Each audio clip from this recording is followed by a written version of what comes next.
বগুড়ার শেরপুর উপজেলাধীন রহিমা নওশের আলী ডিগ্রি কলেজের গভর্নিং বডির নতুন সভাপতি হিসেবে মনোনীত হয়েছেন এস.এম. মাহমুদুল হাসান রনি। জাতীয় বিশ্ববিদ্যালয়ের কলেজ পরিদর্শক আব্দুল হাই সিদ্দিক স্বাক্ষরিত এক চিঠির মাধ্যমে গত ১৩ এপ্রিল তার এই মনোনয়ন নিশ্চিত করা হয়।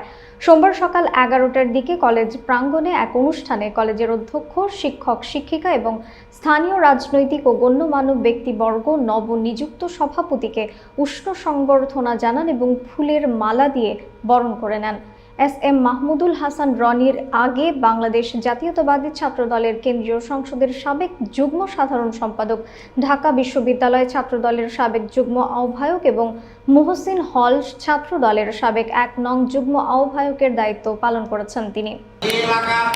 কলেজের আজকের আমার সভাপতিত্ব গ্রহণের প্রথম দিন উপলক্ষে আপনারা যারা উপস্থিত হয়েছেন সবাইকে আমার হৃদয়ের অন্তরের অন্তঃস্থল থেকে শুভেচ্ছা ও অভিনন্দন।